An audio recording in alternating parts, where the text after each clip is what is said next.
En tant que conseillère en génétique, je reçois des patients en consultation à qui j'explique notamment le test génétique qu'on peut leur proposer en fonction de son suspect. Un gène, c'est une séquence d'ADN, et une séquence d'ADN, c'est une suite de lettres avec un alphabet de 4 lettres, composé des lettres A, T, C et G.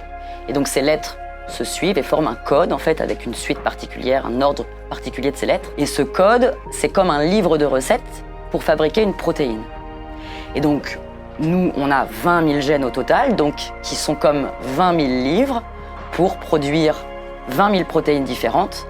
Et ce sont ces protéines qui, en fait, permettent de fabriquer le corps et que tout fonctionne correctement dans notre corps.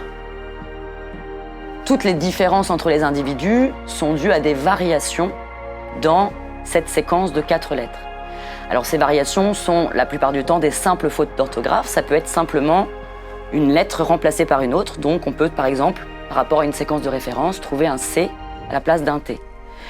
Et les conséquences de ces variations peuvent être variables. Elles peuvent avoir des conséquences faibles qui font juste des variations comme la différence de couleur des yeux entre les différents individus. Et à l'inverse, on peut avoir des variations dans les séquences qui ont un effet fort et qui vont modifier la recette et empêcher de produire ou de faire fonctionner correctement la protéine.